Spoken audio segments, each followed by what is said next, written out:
بسم الله الرحمن الرحيم إنه لقرآن كريم في كتاب مكنون لا يمسه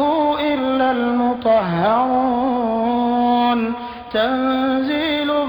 من رب العالمين بسم الله الرحمن الرحيم إنما يريد الله ليذهب عنكم الرجس أهل البيت ويطهركم تطهيرا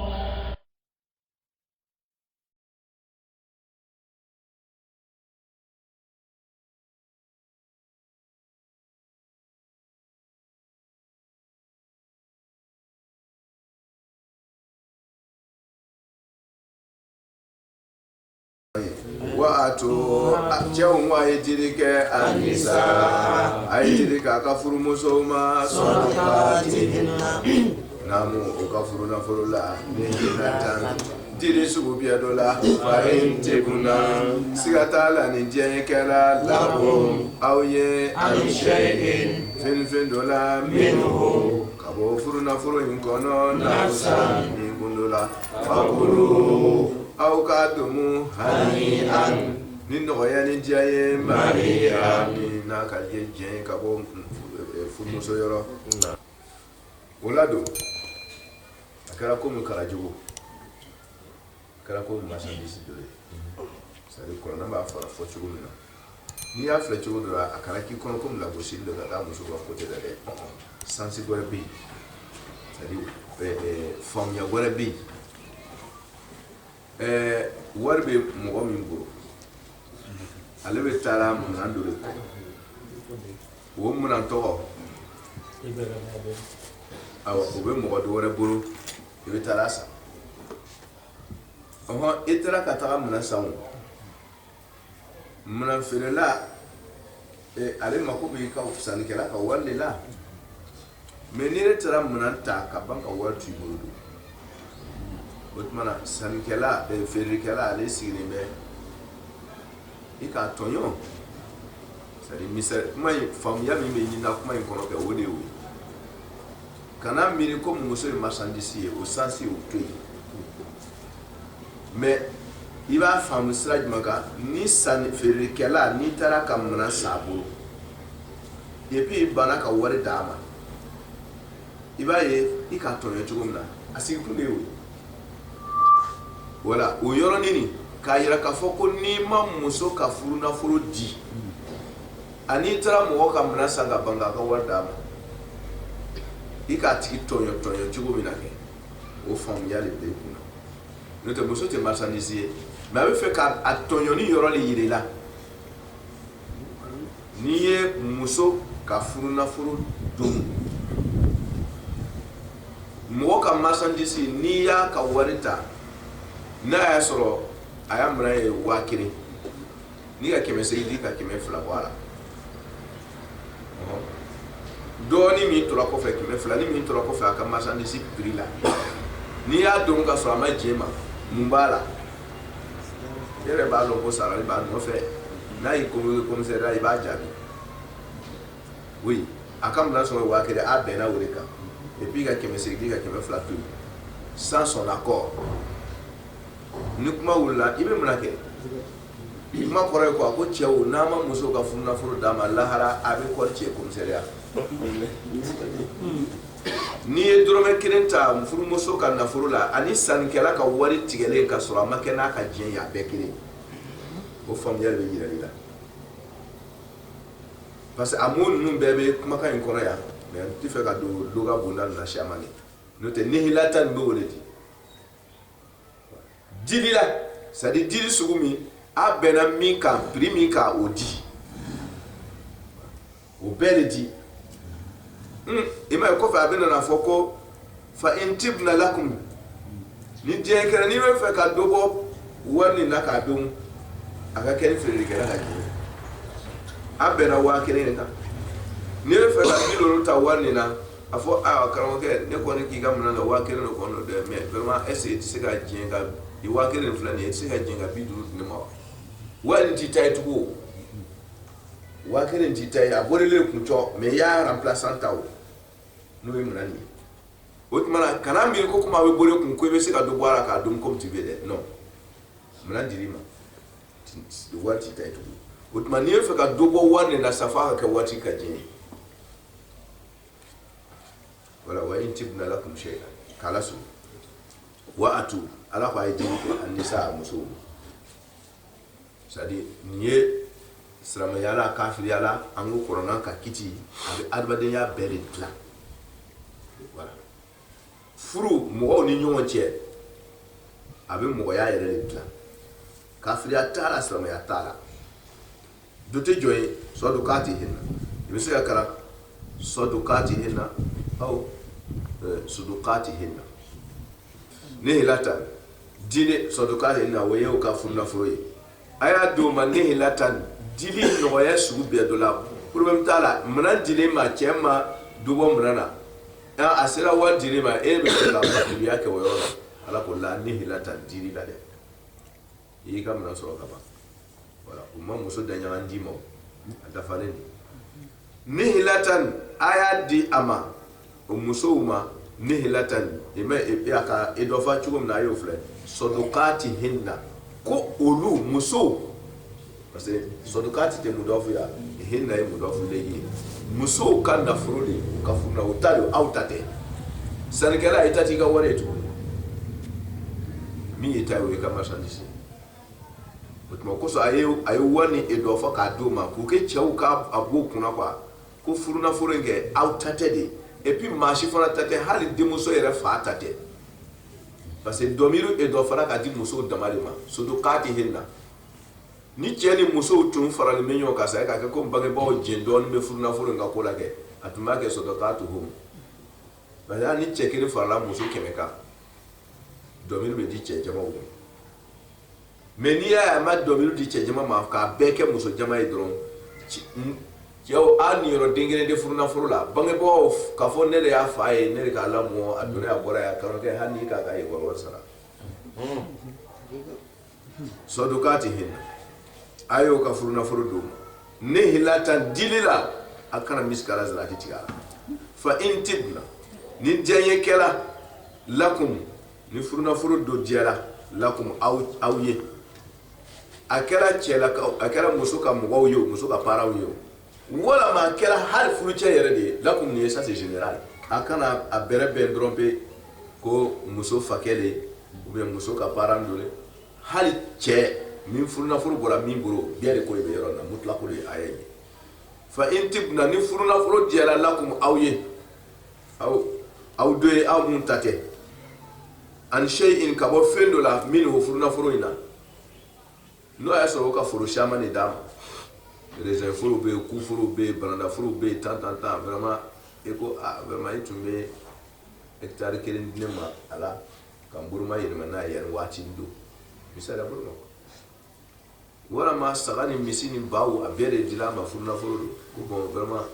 nema ko sa jikirna ka blanga sa muso chela ko ni tumbe se ko nema imme ka singa ma yan wachido voilà ou bien ka dia pewo yere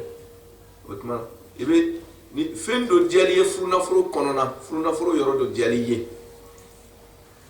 kana tate ko passe andi musolo kana tate ko passe abe na ne ka so ko passe ne ya che ya na kana furu be ne tai la ni na furu yoro do diali ye dron ala ko minhu shay nafsan anihun yoro do diala anihun ye ka wona furu diala do fakuluhu kwa ya dum hani an ni jeye mari an ni soye ok ateta ibeta jene ni musofe ala ko haram te che furuna furu gorele yo haram timi kado ni muso jena ni muso jena awma abe fisa furuna furu dodo metanka maje itate demuso ere aparawo ni demuso jena awma abe sika dodo mala sans problème tant que amadje de te sika dodo mala ma korole ka foko muso taya tay mo n'o bɛ fɛ ka don doma la f'a ka kɛ ni muso ka diɲɛ ye o kosɔn a y'a a loga mun utiliser yɔrɔ in na a y'a utiliser ni sanni ni feere ta bonda ye k'a yira k'a fɔ ko sannikɛla ta y'a ka feerekɛla ta y'a ka marchandise ye sannikɛla ta y'a ka wari ye n'i karila ka t'i ka wari don minɛn na ka ban i jigi b'i ka wari kan i jigi b'i ka wari kan pewu ala k'an saba bɛn sallu ala muhammed wa ala muhammed allahumma salli ala muhammad wa ali muhammad nin bɛ nɔ wɛrɛw b'a la den yɛrɛ kan o tuma parce que ni tɔɲɔni dɔ donna a kɔnɔ dɔrɔn tiɲɛ don jurumu bɛna sɛbɛn cɛ ye finalité fana muso den minnu de bɛna bɔ a la fana a bɛ jouer den fana kan malasonyala fakuluhu ko a y'a domu hani an ni diɲɛ ye mari ani diɲɛ ye voilà o tuma muso mana diɲɛ k'a d'i ma a bɛ domu kɛra mɔgɔ sugu sugu ye n'a ye bɔ diɲɛ na wala tuutu ala ko aw kana dili kɛ sufaha aw kana dili kɛ sufaha nalomaw ma safihu lagatɔ mɔgɔ min hakili t'a labɔ a bɛ fɔ o ma ko safi ok safihu ni a bɛ na cogo caman na a dan tɛ ko hakili tɛ min labɔ ye ani min farikolo t'a labɔ parce que nafolo dɔ le n'a fɔra sisan ko misi do ou bien bigan do ou bien foro do de bɛ tiɲɛ ye ok nafolo in bɛ e bolo e bɛ fɛ k'a di sisan yatimanden ma a si sera balikoyali ma mais a yɛrɛ dan cogo la a farikolo tɛ se ka foro in mara physiquement a hakili ka kɛnɛ mais farikolo tɛ se a yɛrɛ dilancogo ka dɔgɔ walama fari t'a labɔ hakili problème tɛ o tuma safihu dulonnen tɛ hakili dama la yɔrɔ in na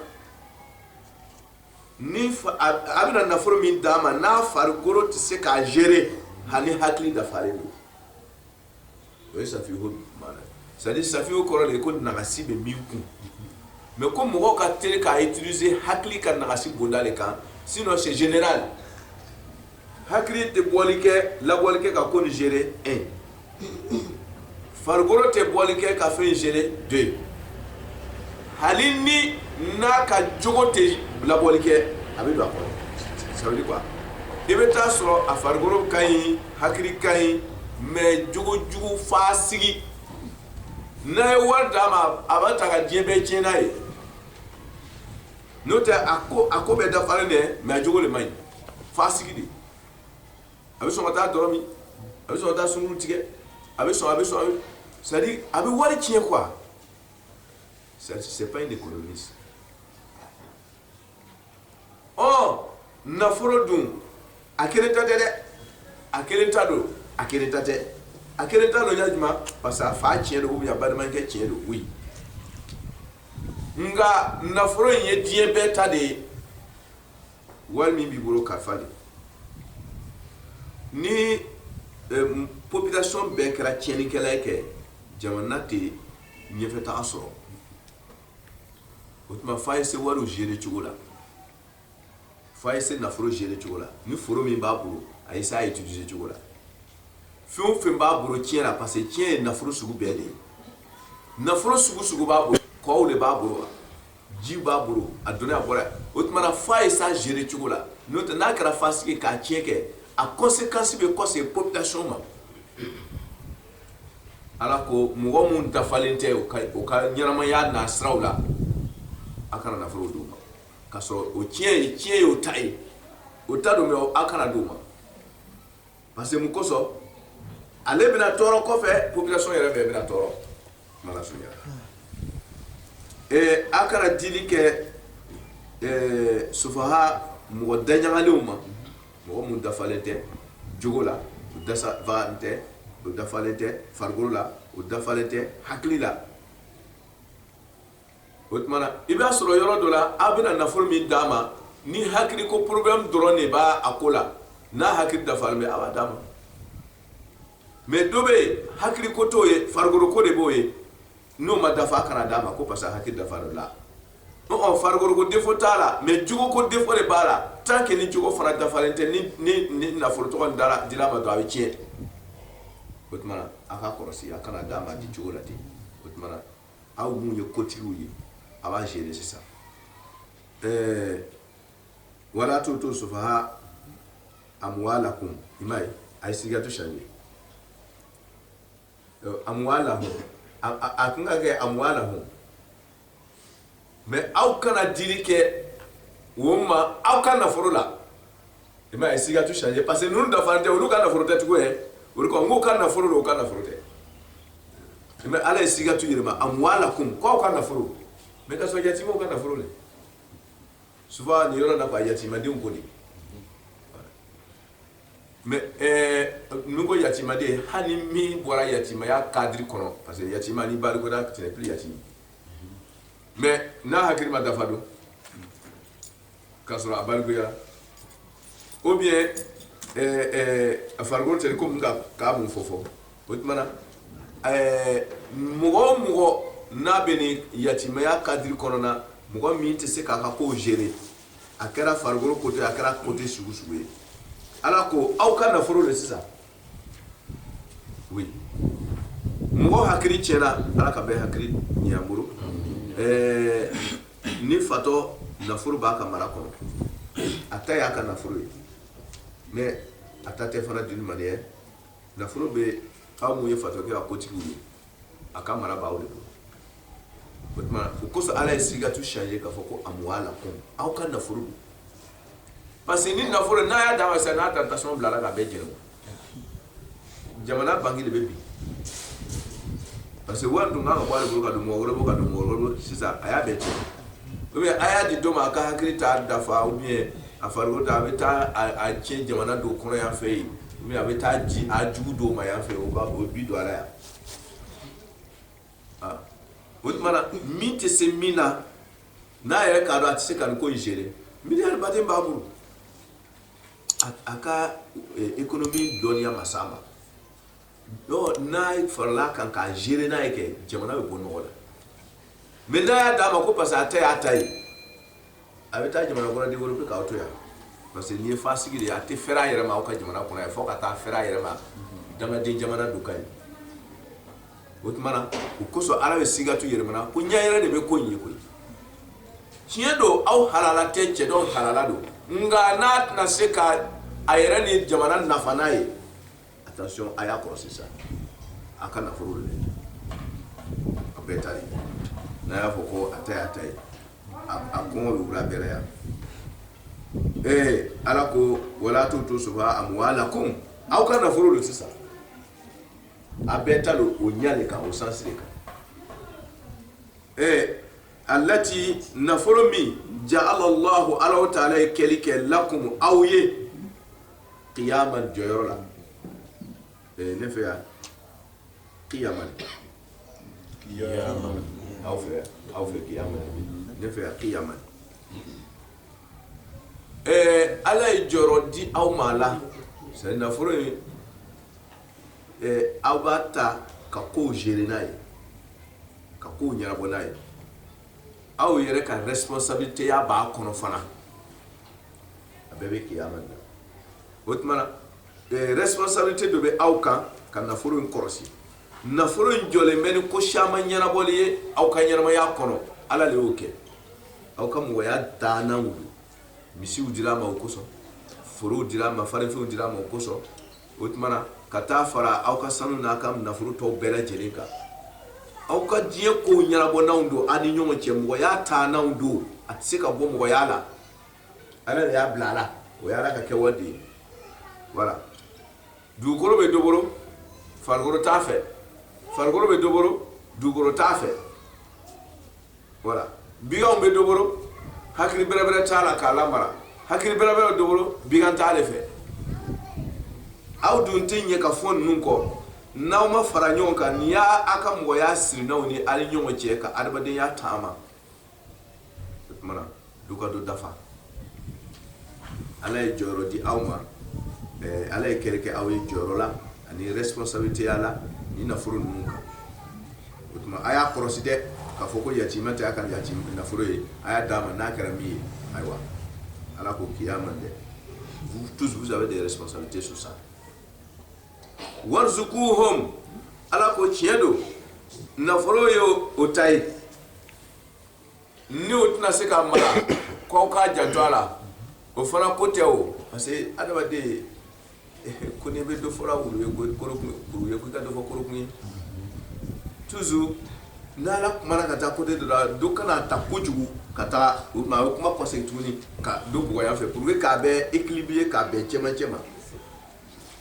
ko tiɲɛ don an ko n'a hakili dafalen tɛ a farikolo dafalen tɛ a jogo dafalen tɛ ko a ye nafolo in kɔlɔsi sisan pour que a kana kɛ jamana yɛrɛ ma magosa ye o ye tiɲɛ ye mais o kɔnɔna komi an ka dɔn cɛ dɔ dafalen tɛ an k'an bolo la nafolo ka sa n'o ma gérer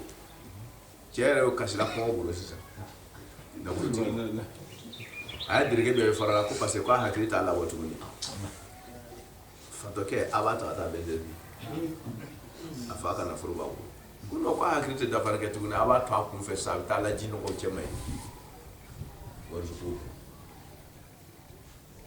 ala ko tiɲɛ don responsabilité est revenue sur vous devez gérer parce qu'il y a autre part de temps c'est encore pas n'a tiɲɛna a bɛɛ de kun oui mais o kɔrɔ tɛ k'a ka cɛ dɔ sen bɔ a la tuguni dɛ ko attention o tuma na mais a kɔ seginna tuguni warisuko hɔn a ma dɔnkili kɔsegin ma ho a y'a kɔsegin ma n ko a t'a dɔn kɛ a t'a dɔn occasion o t'a dɔn tugu dɛ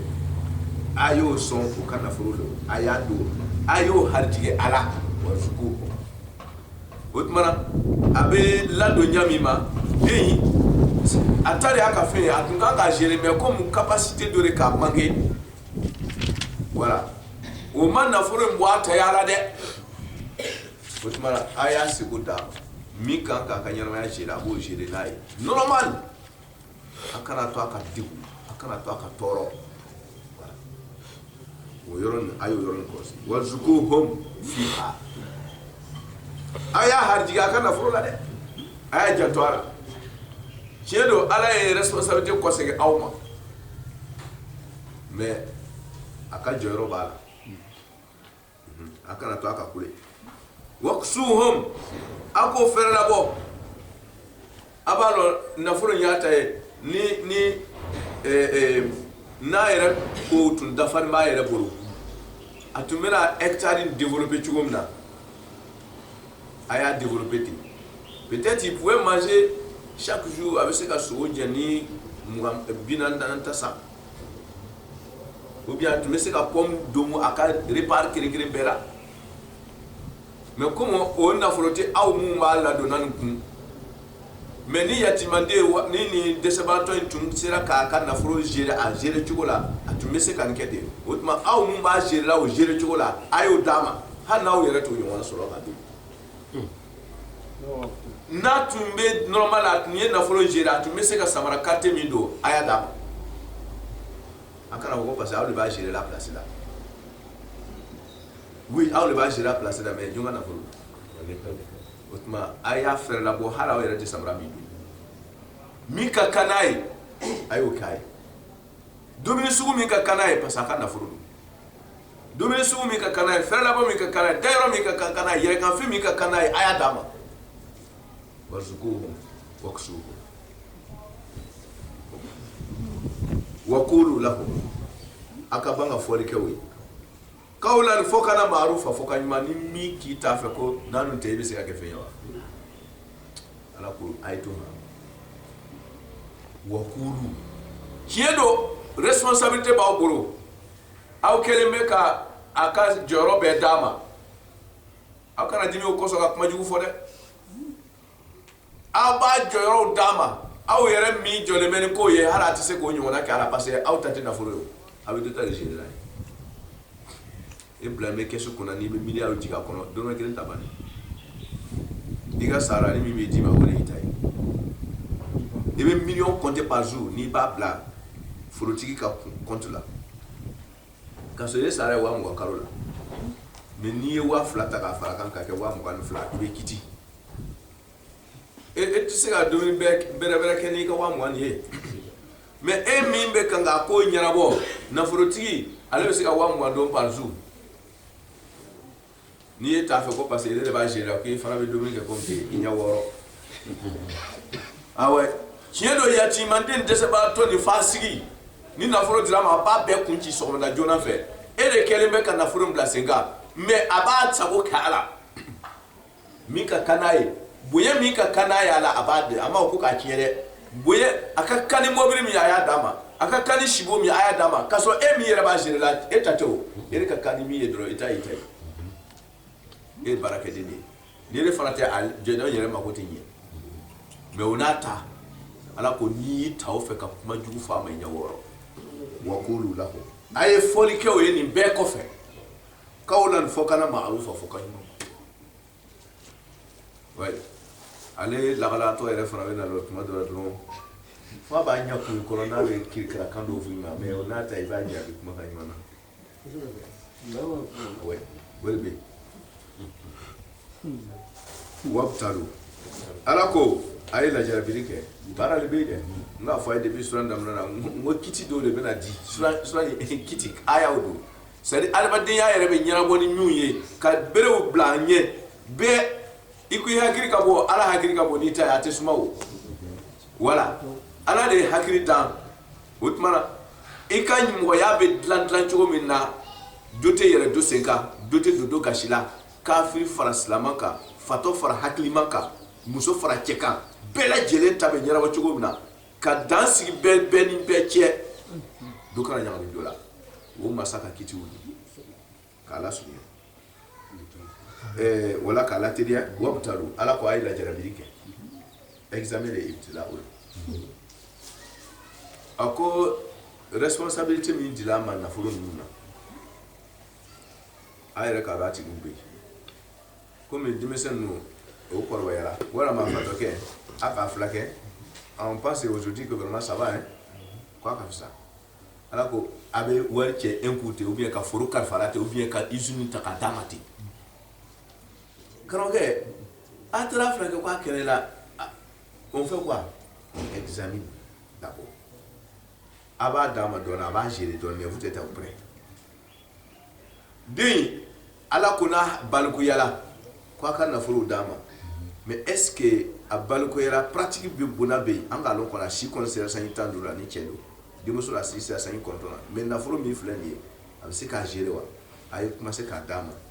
ka korosi. A bermata na ye saga fula saba dama abo korosi ba akana saga wakene be dama de we saga keme fula bi akana be da abi do na abo commencer ko gérer na ka saba abi do fula aba OK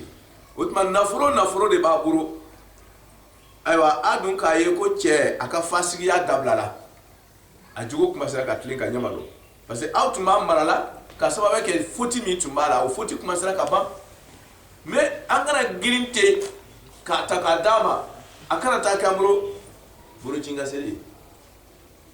voilà parce que avec un konko ça va le gars il s'est retrouvé hakri bonala fasigia bonala fargoro bonala surtout alako chiedo now somna na ko abenyini ka se serola ka wati kai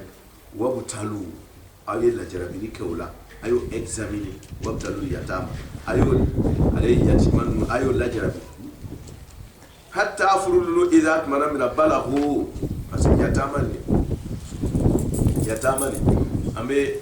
afare mai mo bammi ni sororo taburu tuguni akose me fami mauti ma ko so ma kuma generalizila kana ki kono ko yatima kile pelo bien bra ka kuma ka giri yatima ka la sunu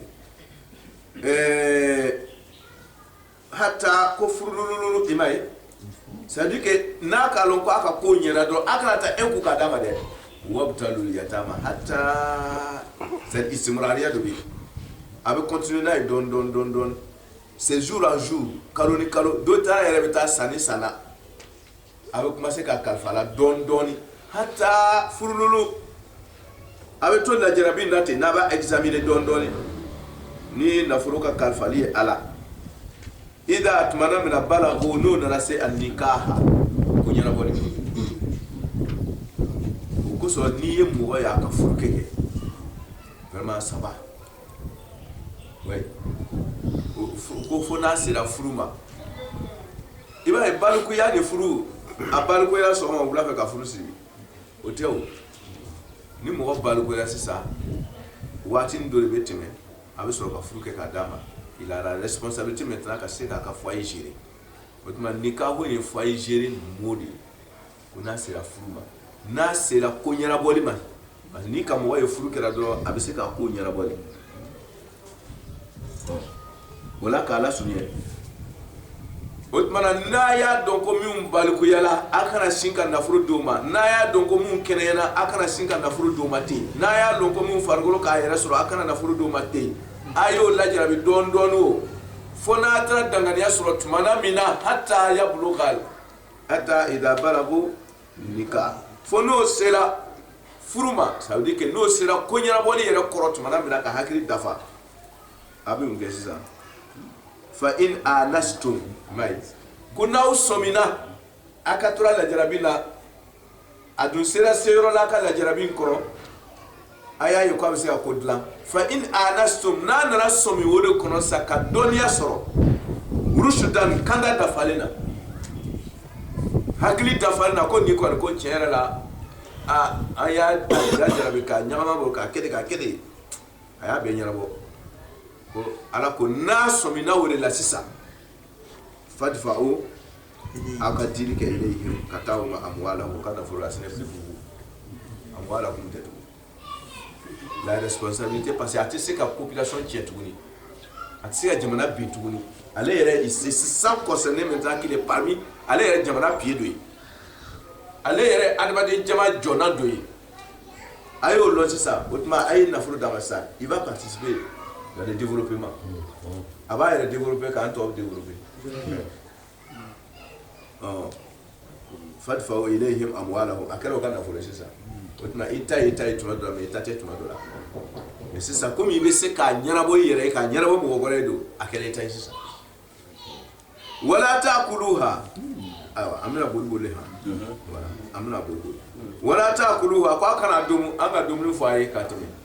ko dumuni bɛɛ kɔrɔ tɛ ko ka taa kɛ burusa n'a ye k'a domu non aw kana a tiɲɛ ten komi cɛ dɔ a tɛ se ko la hakili dafan tɛ warama o n'a ɲɔgɔnnaw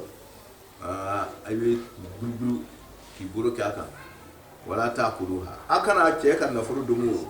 israfan tiɲɛni na c'est à dire n'i yɛrɛ ka wari don parce que israfu fanba loga yɛrɛ la ale bɛ kuma balo de kan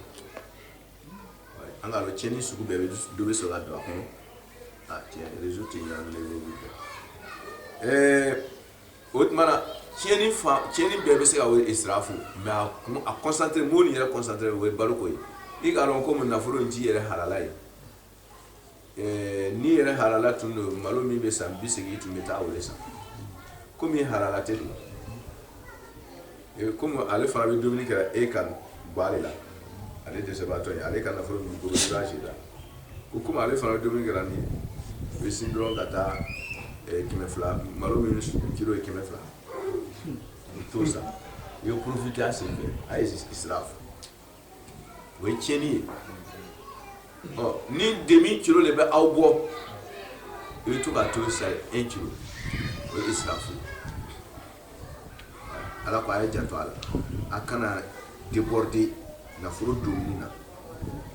ani ka taa fara a tɔ bɛɛ lajɛlen kan tiɲɛni sugu tɔ bɛɛ kan wa bidaran ani teriya kosɔn dɔw b'a dɔn de ko he ko n'an ma don doma la sisan ni cɛ ɲɛ yɛrɛ la a ko a banna le an tɛ foyi sɔrɔ a fɛ tuguni ko nin b'a fa cɛ ta de voilà ko kabi fa yɛrɛ tun bɛ yen ko mɔgɔ tun tɛ se ka maga nafolo na o ko ala ye fa bɔ si la ka olu bila place la pan o tuma ko n'an ma don don jani den bɛ bonya n'o tɛ ko a bɛ k'a fa cɛ ta la de a tun b'a fa ɲɔgɔnna de ta sira ta voilà o tuma o bɛ teriya wa bidaran ani teriya la ko bɛ a kana nafolo don tiɲɛni ni teriya la an yakbaru o kana na bonya ka teriya ka don o kana na kɔgɔ ka ɲɛ yɛrɛ ka bɔ ko kalama ka bere la aw ɲɛ wa man kana ala ko ni mɔgɔ min kɛra ganiyan aw cɛla c'est à dire ninnu mɔgɔ minnu dafalen tɛ ninnu olu lamɔbagaw cɛla ni mɔgɔ min sɔrɔla ni mo danyangale nun ka la do mbaw cela gani yan setigiye fembile buro ere dume na furo korosila fal yastafif uluka fiyeni ka wado kana yaba fa ha na ta ka shani tai kana yaba fa wa man kana ale de sabaton nun kala do mbaw ni ma min kera ulu cela faqiran de sabatoy fenti buro ni forotla abebe sa ko wala ya fal yakul ala ko e ka dominique e ka do dum che gaw parce que e ba tana gauche à droite yoroti sola che do kana furu dumbe a ko foro ko ngana magala ala ko abebe sa ya botma minga sai make ibe don do mala me ma dum ni hakriye fal yakul bil ma'ruf wala ni hakriye ika do ni hakriye voilà jedo autorisation be bro ka dom ima da wacce kama mais kana profiter au CV fana ni yere halala le tuntemi dom ko ko dom bil ma'ruf adom ni hakliye ni yeli srai mi te ke cheni na furoima fa idha dafa'tum ni aw den comme ay den sur sa ko dafara bro y a pas de problème na e dilike ama wa iza dafatum na e di fa iza dafatum na e dilike ilayhim kata umma amwalahum kana furula fa ashhadu sini ko aw mun bena na furudi ke an ka doki kona gela ni na furu korosire ima flam na la ire mi ke dibila pour que na furu ngase ga sabati ala yo don ok onata je ka gore ala nyabe bela la domba no o shamambe o kona gelendo oyo yere toroko fokata furu sabati ka biga mo sabati ka na furu sabati ka chere haklit ka ire tai akanga flake susu e chei kona gwe ka nasu bo ka yiru bo ka bol ka yara diefe ka sika chebla normal la iyo mi ke ala ba karama cho ikana foko parce kona gerate kibe na furu tate ka di chema te divilate kwale mi do wasala kano ke adaba do ke ibi yere yini ka bo dala awe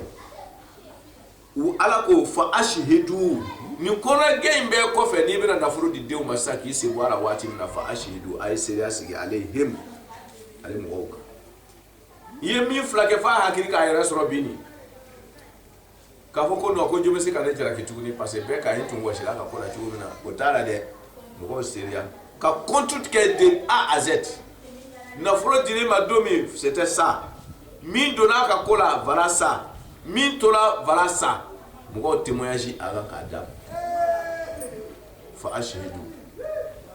namo ke inika washi ni ka kona gwen to ko chien bi so ala continue mala la hara parce kona gwela mais to ko chien be mo amani ni kala limami to ko chien lawo jomi ka kuma kamna mo shi imo so beto il valait itnga ga minye société là tu peux plus encore passer ni il croujila tu peux rien gérer encore otmana akana dobo aka mo ya Valérie là ay selasi kona gweto nyele fa ashhadu ay selasi alayhim kan na furujito ala ko wakafa ko wasakara billahi ala la hasiba jadibo masai ala koni tawasala ma selasi de kayere buguro la abe fam ala kan sawa